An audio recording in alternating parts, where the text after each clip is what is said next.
Hello guys, this is Roy69501 and welcome to my channel.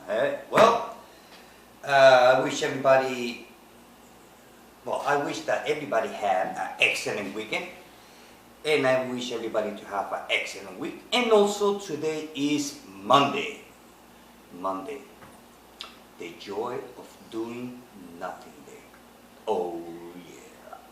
And today's, like I said, Monday, so today is my day off. So today is the day for me to do the videos. And I already displayed the comic books here because since I put two comic books, so it's going to be kind of difficult to do it from this side. So I decided to have it already displayed, which as you can see is X-Men Broad.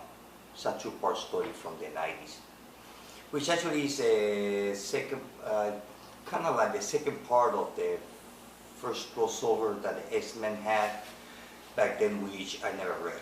So, but hey, it was a good story. It was a good read. No complaints there. Well, to be for all of you surprised, this week for me was very slow week. I mean, small week on comics. Only got 3 of them, which I was surprised. I mean, I got the comics that I ordered, just, I don't know. So, let's get started. Okay, this thing here. Here are the comics that I have. Here are the comics that I have. So far it's been a little bit difficult for me to do the Comic Book Wednesday video. And that's because sometimes a mailman stopped by my house in the morning while I'm working.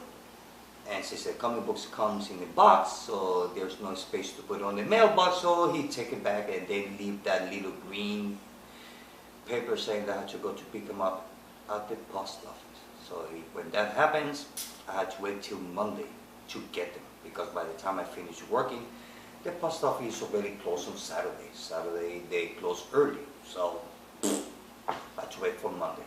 So it's been like that. It's been kind of crazy, but hey, that's okay. As long that I get my comic books, no complaints here. So these are the comic books I have for this week.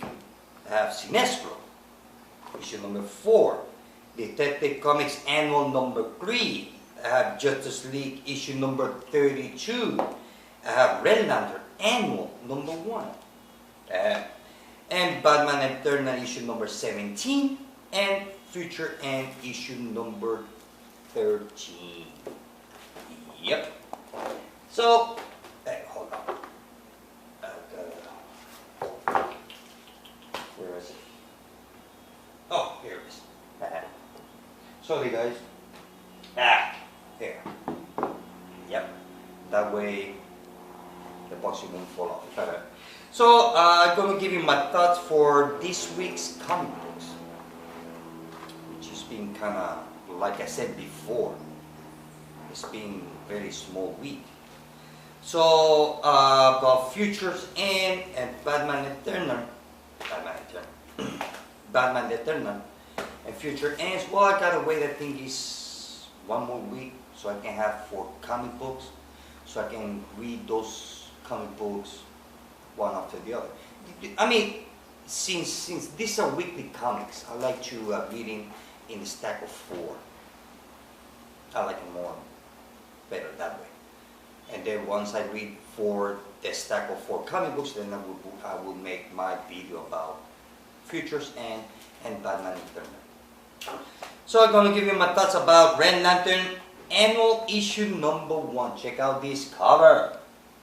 Awesome, huh? Well, basically, Atrocitus finally arrived to planet Earth, and then because he needs an army, so he's on Earth, so he started to mass produce a bunch of Red Lanterns, red rings actually. So he eventually ended up having a giant army of Red Lanterns, and his army is by humans from all over the world, which that was cool and bad at the same time. So from there we see this is kind of like the big showdown between Atrocitus and Guy Gardner, because we know that Guy Gardner supposedly defeated Atrocitus, but did not happen. Well, he actually did, but Atrocitus, he got lucky that he did not die.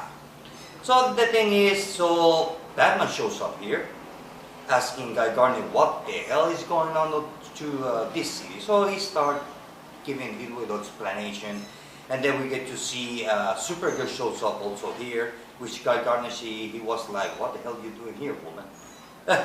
And she said, well, you know, I'm from here, so I'm doing my job. And this issue has a lot of fighting. I mean, you're looking for pure action, non-stop action, this is it. And then we get to see the Red Lantern from planet Earth. His name is, Rancor. That he's the last human Red Lantern. But he's kind of like, he has a lot of conflict, so he's kind of like, he's not sure if he's going to be a good guy or a bad guy. So he's kind of like, he has that internal conflict, which he managed to escape. And then from there we see there's fighting and death all over the place. And let's see what else. We see that Atrocitus, he kind of acts like if he was Darkseid. the way that he stands, always with his hand behind his back, like Darkseid. So that was fun. Overall, so basically this is what it is. Now, the story will continue on Green Lantern issue number 34. Overall, it was a good story. I'm not complaining. It was a good story. The art, as always, the color. I mean, the only thing bad about this book is the colors. They have that tendency to be too dark. I mean, I know that they are Red Lanterns. I know there are a bunch of pissed off lanterns. They're always on depression and all that. But they should give it a little bit more light colors.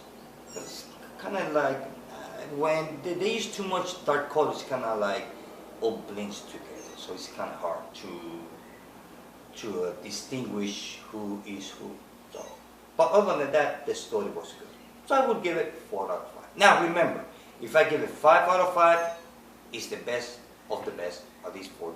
I really like it. It's the best. If I give it a 4, it's a good read. It's okay. I like it. If I give it a 3, it means that I did not like it. So I would give it 4 out of 5. Next one is Justice League issue number 32, and this one is the Bombshell Valiant edition. Check that out. Awesome cover. Like it. Well, what can I say about this one? Well, the story starts with the 3 last survivors from Future's End. Future's End. Forever Evil. The dark side of the Justice League. We got the Superwoman, that she happens to be pregnant, and she's singing lullabies to her unborn child, which that was kind of nice.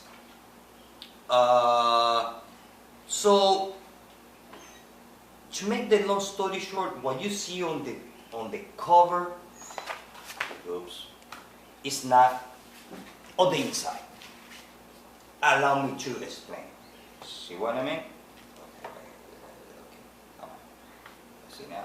Okay, come on. Stay. I had to make a little bit more space here. Okay.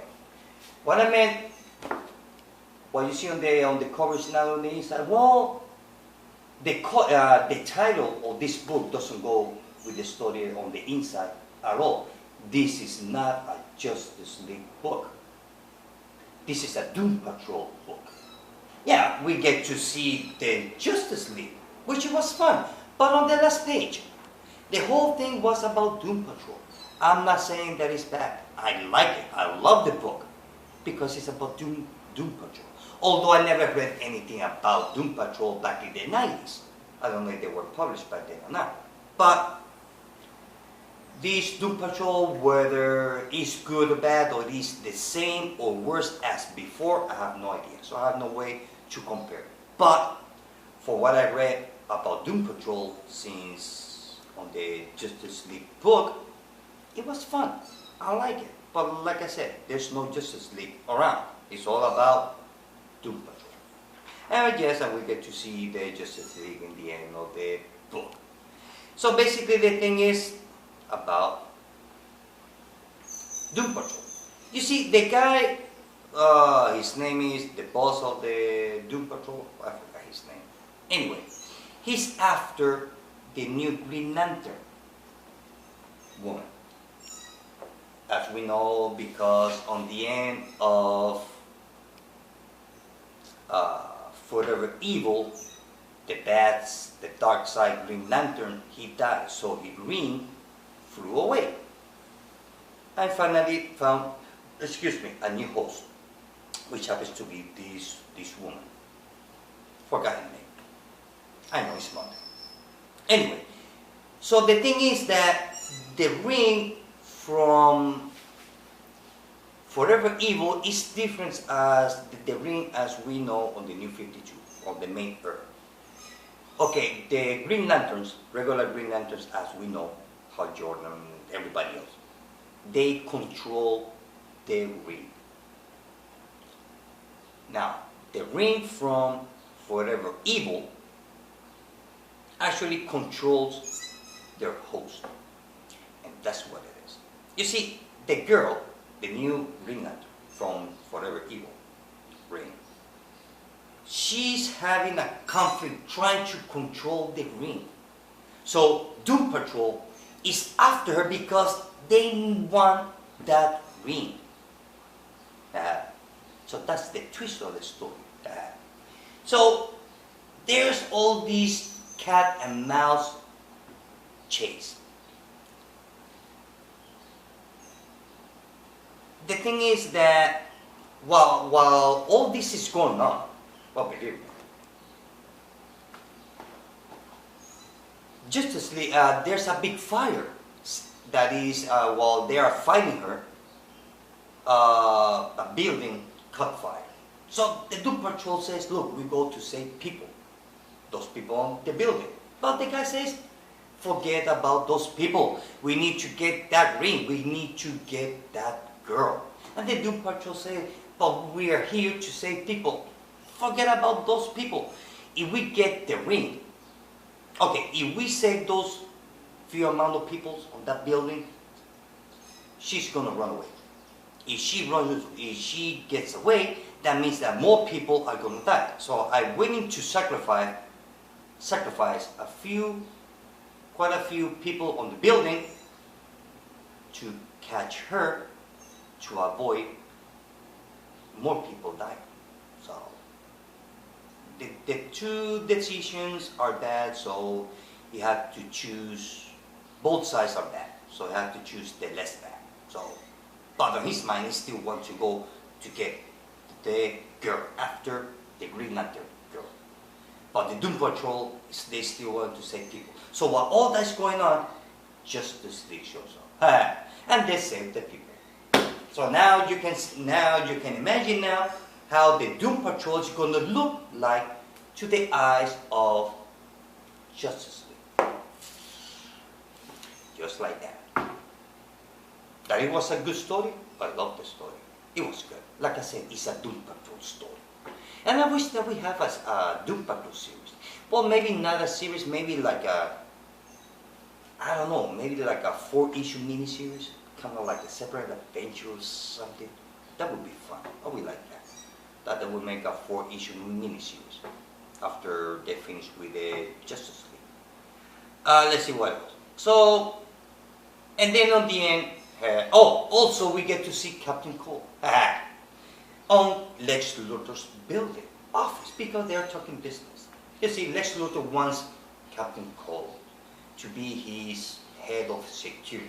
because now that Lex Luthor is the leader of Justice League. So he says, look, I'm the new boss from the Justice League. So a lot of people is going to be jealous, and a lot of people are going to try to kill me because of my new position on the Justice League. So I need somebody as you to be my head of security. So that's why I was wondering why Lex Luthor wants Captain Cold. Yeah, I mean, on the story, that's the reason, but knowing Lex Luthor, there's more to that. Let's see what else.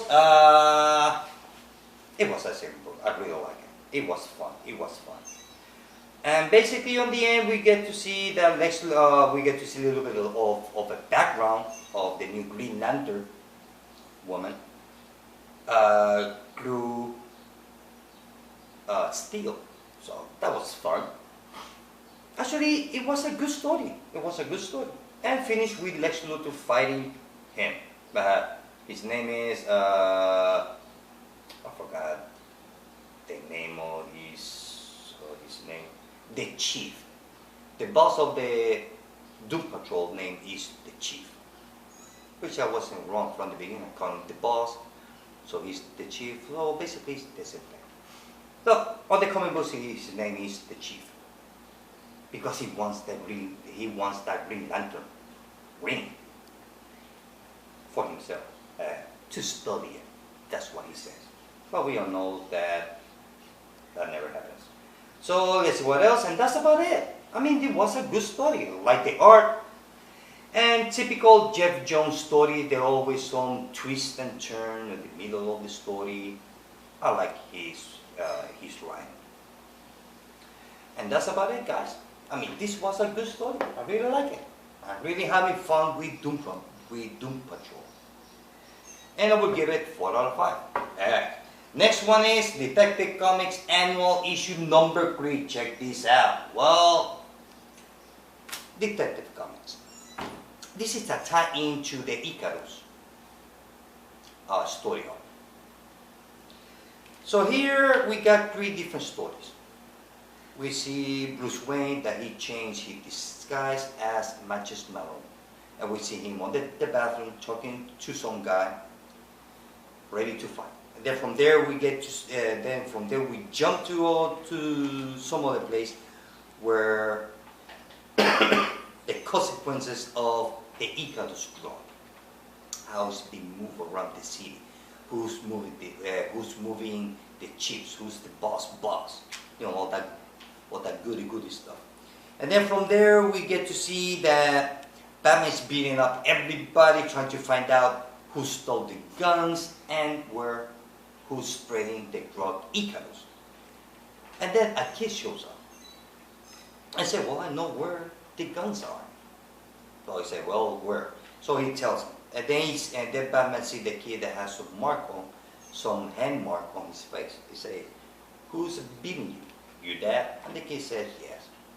So from there, we jump back to the bathroom, where Batman is going to fight some big guy.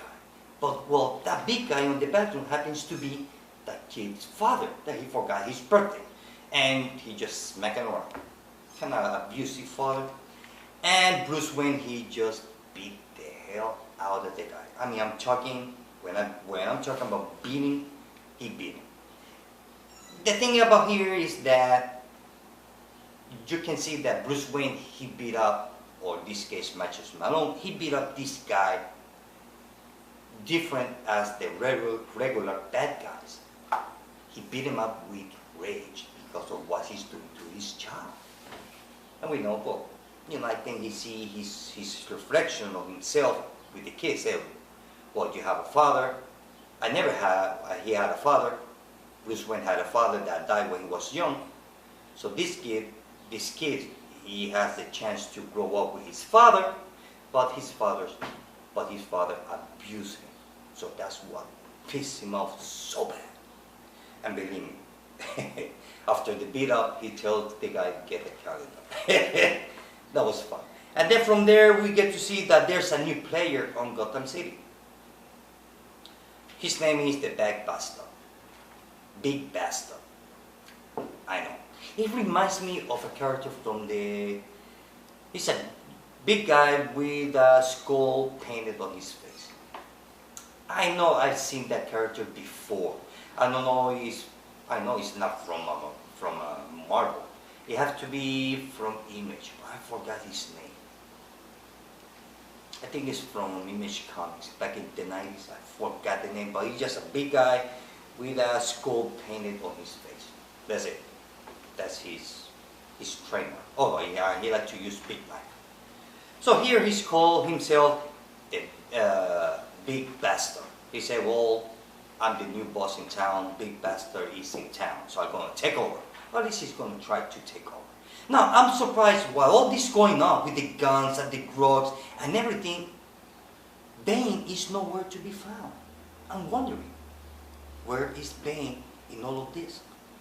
On all of these Icarus? Makes me wonder.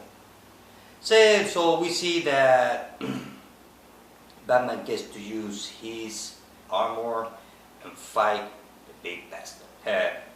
So other than that, we get to see the human side of Batman that he already ever had. He told the kid, look, the kid asked he managed to ask Batman, what I do now? And Batman said, well, you're going to go to a better place. A lot better. So kind of like one of those foster's homes, I think it's called. Either way, he's going to be a lot better than being with his father. So we get to see that human side of Batman. That was good. And also, Batman feels like relief, not relief, I don't remember the word. He feels happy for what he did to the kid. Another lost soul saved. So other than that, it was a good story. I would give it 4 out of 5. And the last one is Sinestro issue number 4. Check this out. Well, Sinestro issue number 4, which eventually I'm gonna make a recap video about Sinestro from issue 1 to 4. So basically here is a confrontation between Sinestro, his daughter, against the Inquisitors, the Inquisition. You see, the Inquisition, they're kind of this group of aliens that they punish everybody that has emotion. You see, because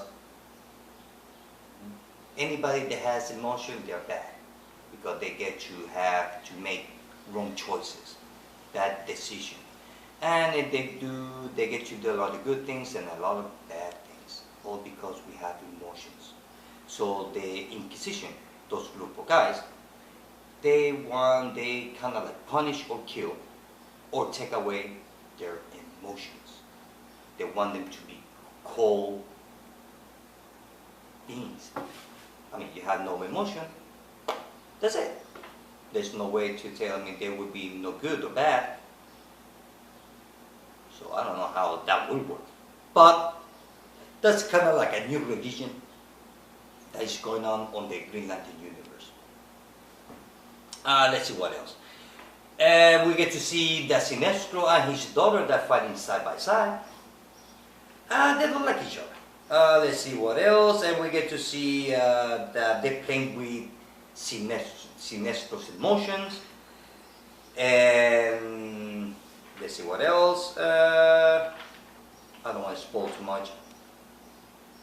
We get to see some of the Sinestro Corps. Let's see what else.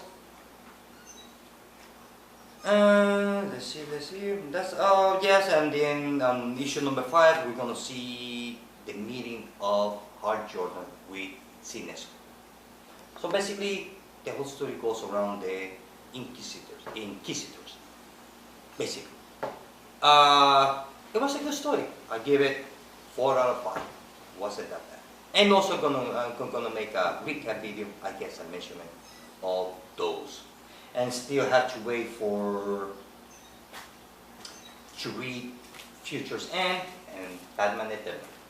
Well, guys, I wish everybody had to have an excellent week. I wish everybody to have an excellent comic book Wednesday. And remember, Wednesday is the best day of the week. Oh yeah. And forget Christmas. Yeah. Christmas is only once a year. Come on. Now Comic Book Wednesday is every week. So wish everybody to have an excellent week. And I want to say hello to Sleepy Reader 666, the great legend, Carlos Infantes, who else? Johnny Da Costa, Hippie Collectibles, Captain Strange Life, let's see who else. The Great Legend. Those are just a few names that just pop into my mind. Next time I have to write it down on a piece of paper. I know. Well guys, this is it. I hope you like this video. See you later.